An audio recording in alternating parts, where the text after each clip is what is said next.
इस भाग दौड़ की अशांत जिंदगी में, अकेली जिंदगी में कैसे खुश रहें और आपका आत्म कल्याण कैसे हो और आप दलदल से कैसे बाहर निकलें, संसार में रहकर भी आप कैसे मुक्त रहें संसार से, केवल यही सुनाने आए हैं। देवी भागवत के माध्यम से ये मौका मिला, बिंदिया जी के माध्यम से, भरत जी के माध्यम से, आपके सहयोग से।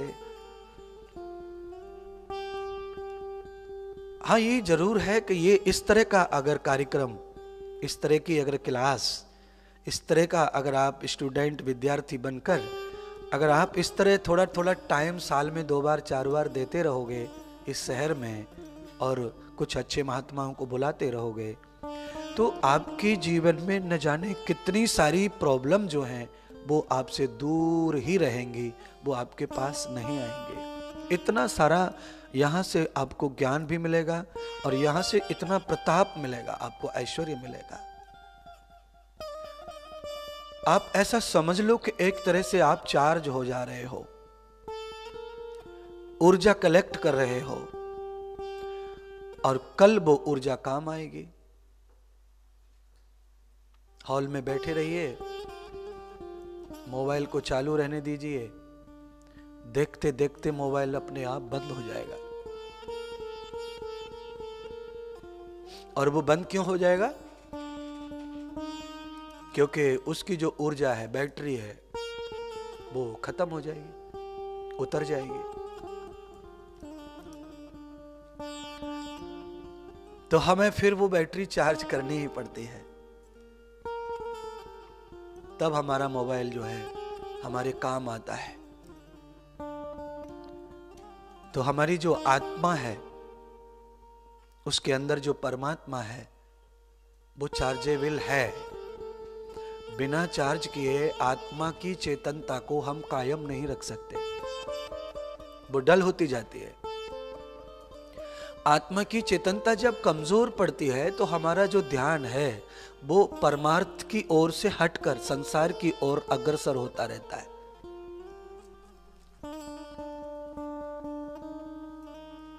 और इन सब का कारण कौन बनता है? मन बनता है। मन के कारण आप चाहते हैं कि हम भगवान को करें, सेवा करें, पूजा करें, कल्याण का रास्ता ढूंढें।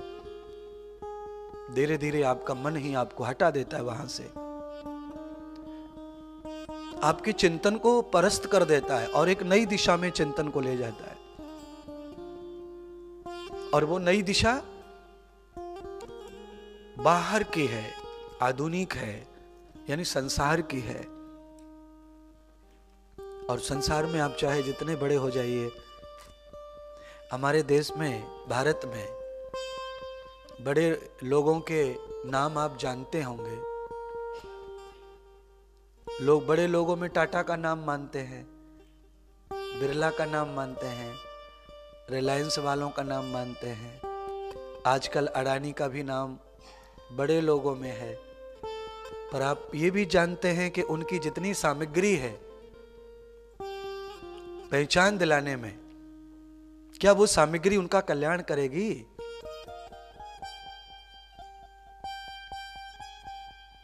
नहीं करेगी। बड़े हुए तो क्या हुए जैसे पेड़ खजूर, छाया तक मिलती नहीं, फल लागे अति दूर। तो मकान, दुकान, कंपनी, फैक्ट्री आदि बड़ा हो जाए, नाम आपका हो जाए, तो ये भाग्य है हमारा कि हमारे ऊपर प्रभु कृपा है, लक्ष्मी बरस रही है, लक्ष्मी की कृपा है। पर मुझे लगता है कि जब भी कोई अच्छा डॉक्टर अपना मित्र बने, साथी बने, तो हमें गप मारने में टाइम वेस्ट न करके अपने स्वास्थ्य के बारे में उसके साथ शेयर करना चाहिए। अगर लक्ष्मी हमें मिली है, भगवान की कृपा मिली है, तो हमारा कल्याण कैसे हो यह है उनसे विचारना चाहिए। केवल लक्ष्मी लक्ष्मी मत बढ़ाओ, उसको रोकिए। कोशिश कीजिए कि आप जब भी आपको मौका मिले कि कोई साधु आए हैं तो उनसे आशीर्वाद के रूप में उपदेश लो। हमारा कल्याण कैसे हो वो बताओ, हम वो जानना चाहते हैं और चलना चाहते हैं उस मार्ग पर।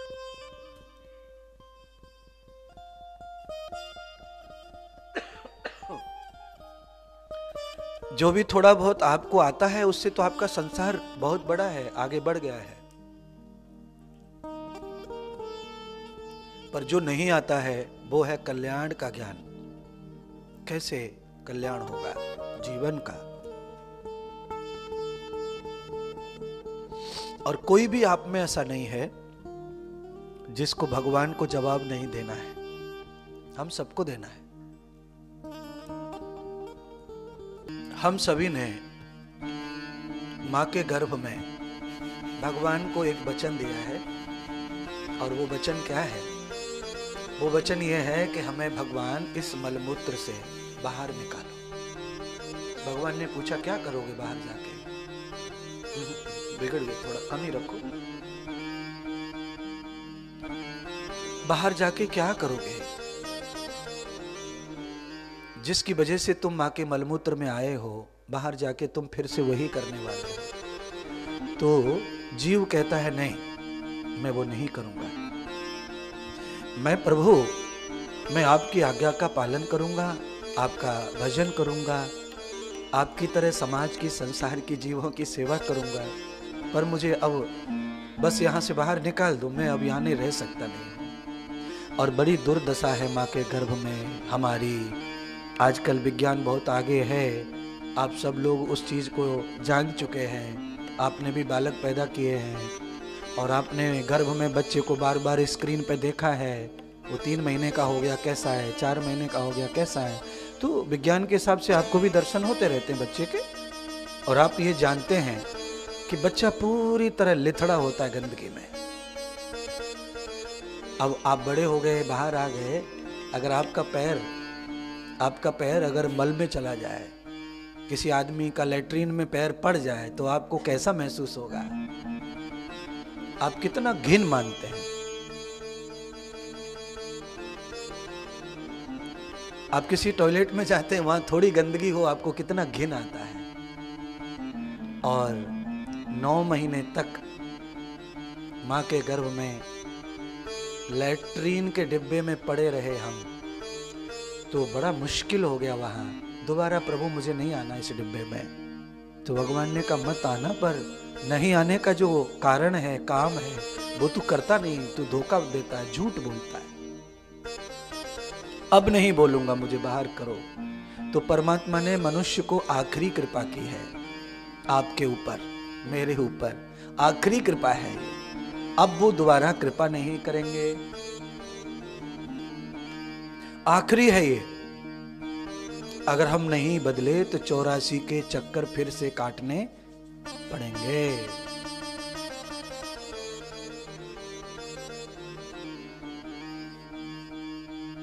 राम नाम गायान आकर के,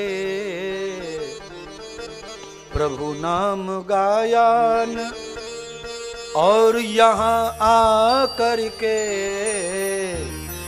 फिर यम से कहोगे क्या जा करके, यम से कहोगे क्या जा करके, भगवान से कहोगे क्या जा करके, भगवान से कहोगे क्या जा करके।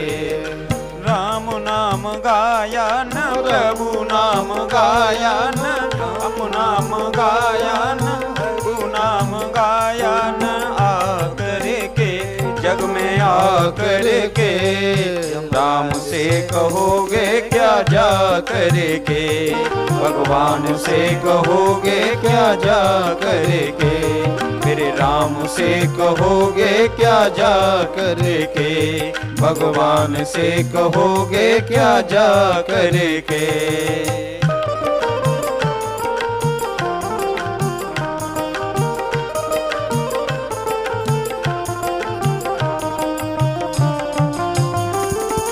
जय हो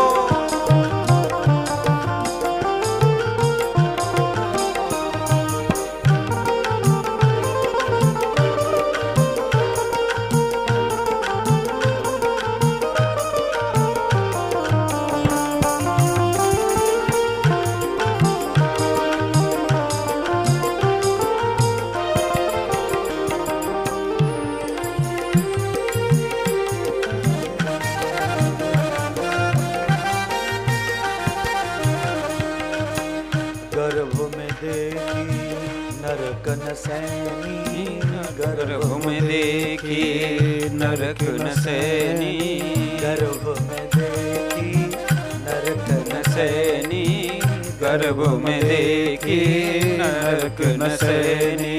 तब ही वचन भरे तूने प्राणी, तब ही वचन भरे तूने प्राणी, तब ही वचन भरे तूने प्राणी, तब ही वचन भरे तूने प्राणी। भजन करूंगा चित लगा करके, हाँ भजन करूंगा चित लगा करके, राम से कहोगे क्या जा करके, भगवान से कहोगे क्या जा करके, राम से कहोगे क्या जा करके, भगवान से कहोगे क्या जा करके। तूने राम नाम गाया न, प्रभु नाम गाया न, हरि नाम गाया न, प्रभु नाम गाया न, हरि नाम गाया न, आकर के जग में आकर के, राम से कहोगे क्या जा करके, भगवान से कहोगे क्या जा करके, मेरे राम से कहोगे क्या जा करके, मान से कहोगे क्या जा करके।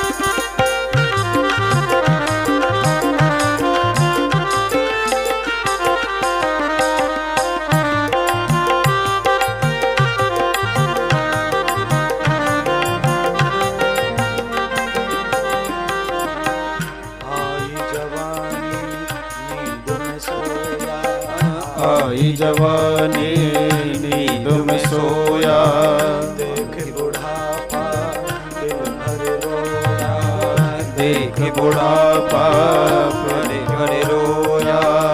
आई जवानी नींद में सोया, आई जवानी नींद में सोया, देख बुढ़ापा भरे भरे रोया, देख बुढ़ापा भरे भरे रोया। तूने बचपन गवाया खेल खा करके, खेल खा करके, नाम से कहोगे क्या जा करके, भगवान से कहोगे क्या जा करके, मेरे राम से कहोगे क्या जा करके, भगवान नाम गाया न, प्रभु नाम गाया न, हरि नाम गाया न, प्रभु नाम गाया न, आकर के जग में आकर के, राम से कहोगे क्या जा करके, राम से कहोगे क्या जा करके, मेरे राम से कहोगे क्या जा करके, भगवान से कहोगे क्या जा करके।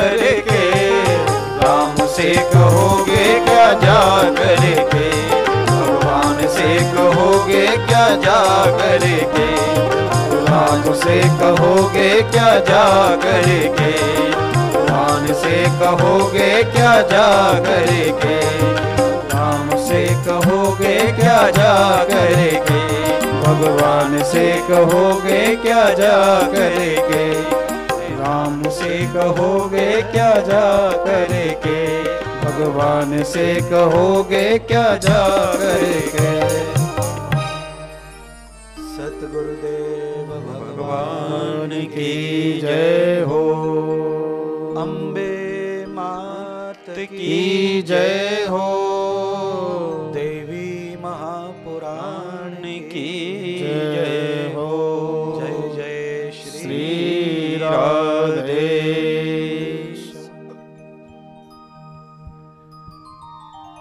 एक गांव में एक महात्मा आए और वो हमारी तरह थे महात्मा। वो किसी के पास में निठल्ले नहीं बैठते थे, जो भी उनके सामने आया उसे उपदेश करते थे। और उनका आंदोलन ही था कि ज्यादा से ज्यादा लोगों को भगवान के प्रति आकर्षित करना।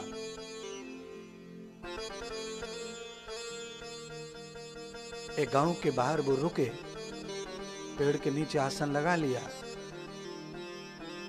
समय थोड़ा आज वाला नहीं था। पहले वही नहीं, सारे महात्मा ही गांव के बाहर रुकते थे। पहले कोई गृहस्थों के घर में नहीं सोते थे। सभी महात्मा बाहर, चाहे पूरा गांव मिलके उनके लिए झोपड़ी बनाता था, स्वागत करता था, पर गांव के बाहर भोजन के लिए सब भक्तों के घर जाते थे महात्मा। 1 नंबर 2 नंबर सारे गांव का नंबर महात्मा ने लिया। जिस घर में महात्मा भोजन को जाते उसी घर में खा करके उपदेश करते। महात्मा का सही जीवन यही है, जिसके घर का अन्न खाए उस घर को ज्ञान देवे। कम से कम इतना महात्मा जरूर करे तो ही उसका ऋण उतरता है भोजन का। अगर महात्मा इस तरह नहीं करते तो महात्मा बहुत पाप से लद जाते हैं। भक्तों का जितना पाप है वो सब महात्मा के ऊपर चढ़ बैठता है। तो महात्मा को चाहिए कि वो भोजन करे तो निरंतर उपदेश करे, जो लिया जो खाया उसका ऋण उतार दे। सन्यास का यही धर्म है। एक गांव में एक ही व्यक्ति ऐसा था जो महात्मा को पसंद नहीं कर रहा था, नास्तिक। पहले से भी नहीं मानता था। और महात्मा आ गए, पूरे गांव में राउंड पूरा हो गया, सबके घर भोजन हो गया, सबके घर उपदेश हो गया। महात्मा को 12 महीने हो गए गांव में, पूरे गांव के लोगों का विकास हो गया। सारे लोग 2-2 मंजिल वाले होने लगे, सब गाड़ी खरीदने लगे। अरे विकास हुआ, उन्नति हुई। जिसने भी बाबा की बात मानी उसको बहुत कुछ मिला। तो नास्तिक की पत्नी को बड़ा प्रॉब्लम हुआ। उसने पति से कहा, देखो ये सब बाबा की बात मानते, बाबा को जिमाते, बाबा इनके घर में आशीर्वाद दे के जाते हैं, इसलिए इनका विकास हो रहा है, और तुम नास्तिक हो, वहीं की वहीं पड़े रहो।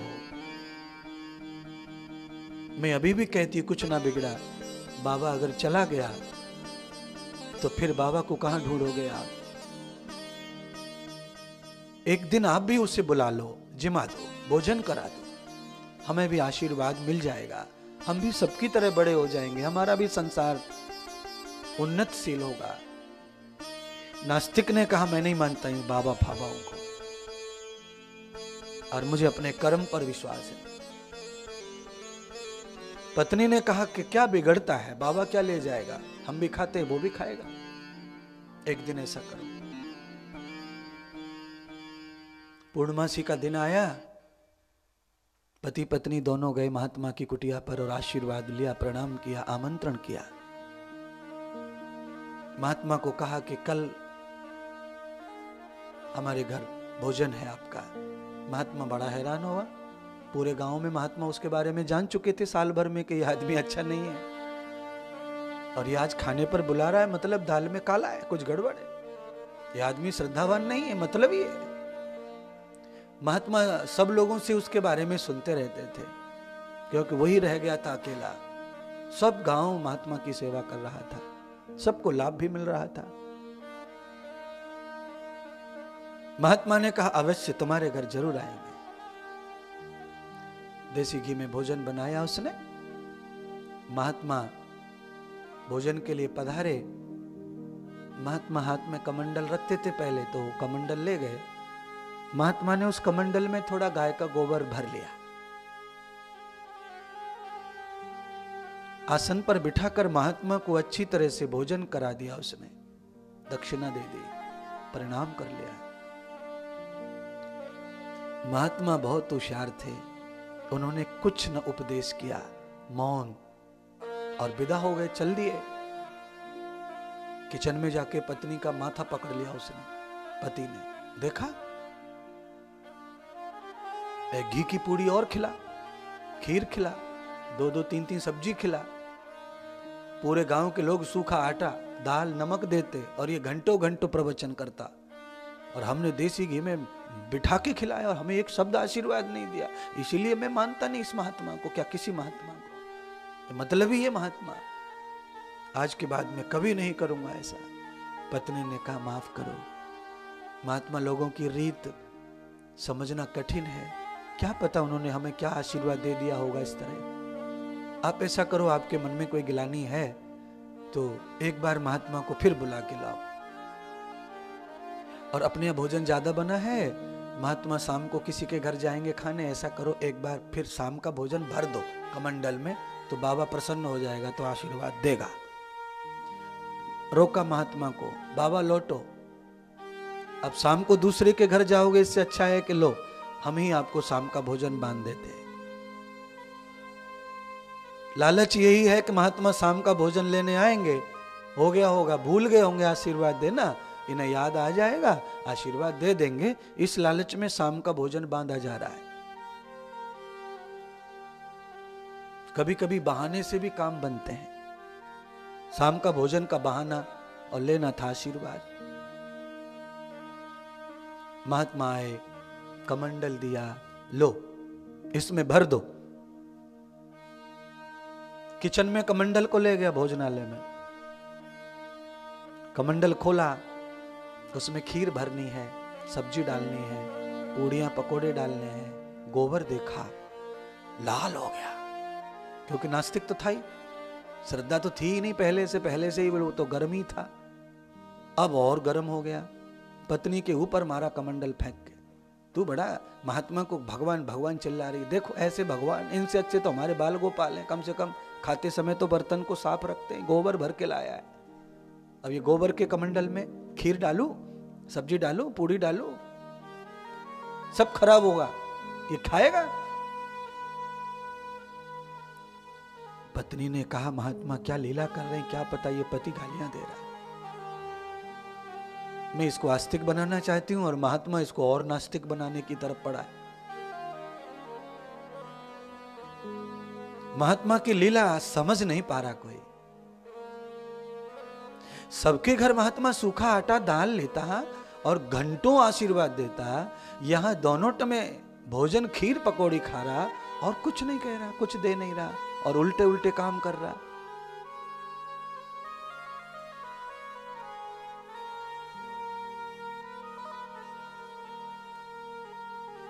पत्नी आई, महात्मा से कहा महाराज इस कमंडल में हम कैसे डाले भोजन, इसमें तो गंदगी भरी है।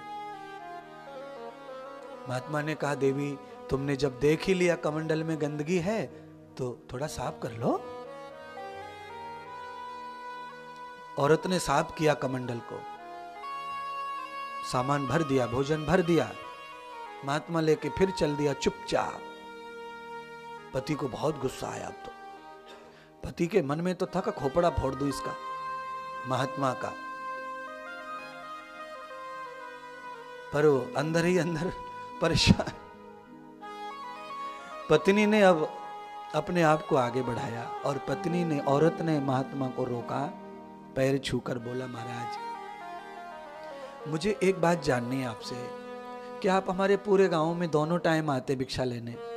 और आपको लोग सूखा आटा देते हैं, नमक देते हैं, दाल देते हैं, चावल देते हैं, और आप उनको इतना आशीर्वाद देते हैं, उपदेश करते हैं।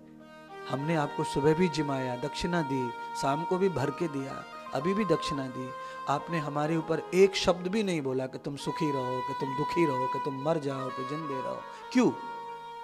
मेरे पति का समाधान करो, नहीं तो वो मुझे भी घर से निकाल देगा और तुम्हें तो कभी मानेगा ही नहीं। महात्मा औरत की भावना को समझ गए। महात्मा अंदर घर में आए, बैठे। महात्मा ने दोनों को बुलाया और समझाया। महात्मा ने कहा, देखो देवी, मैंने कुछ तुम्हें नहीं दिया, इसका कारण तुम नहीं जान पाए, पर मैं जानता था, इसलिए मैंने तुम्हें नहीं दिया उपदेश। क्यों नहीं दिया महाराज? तो कहा, तुमने मेरे कमंडल में भोजन कब डाला? तो पति बोला सबसे पहले कि साफ करके कमंडल को डाला। तो गोबर जब था तब क्यों नहीं डाला? तो कहा, खराब हो जाता। हम कहे मूर्ख है, गोबर में खीर डालेंगे, पूरी डालेंगे, इतना तो हमें समझता है। तो महात्मा ने कहा, तुम्हें जैसे कमंडल में गोबर में खीर डालना अच्छा नहीं ये समझता है, तो मैं महात्मा हूं, मुझे भी समझता है कि तुम्हारी बुद्धि, तुम्हारे हृदय रूपी कमंडल में जो गंदगी भरी है, उस गंदगी में मैं अगर उपदेश डालता हूं तो मेरा उपदेश तुम्हें कभी लगने वाला नहीं है। इसीलिए मैं तुम्हारे कमंडल को साफ करने का प्रयत्न कर रहा हूं। मैं तुम्हारे उन गंदे विचारों को, नास्तिक विचारों को, तुम्हारे हृदय में जो पाखंड है, उस पाखंड को साफ करके ही मैं उपदेश करूंगा, तभी वो तुम्हारे काम आएगा। बंधुओं, जब तक हमारी खोपड़ी में, दिल में गंदगी है, कोई प्रवचन हमारे काम का नहीं है, कोई भजन काम का नहीं है, कोई भी मंदिर में दिया जलाना भी काम का नहीं है।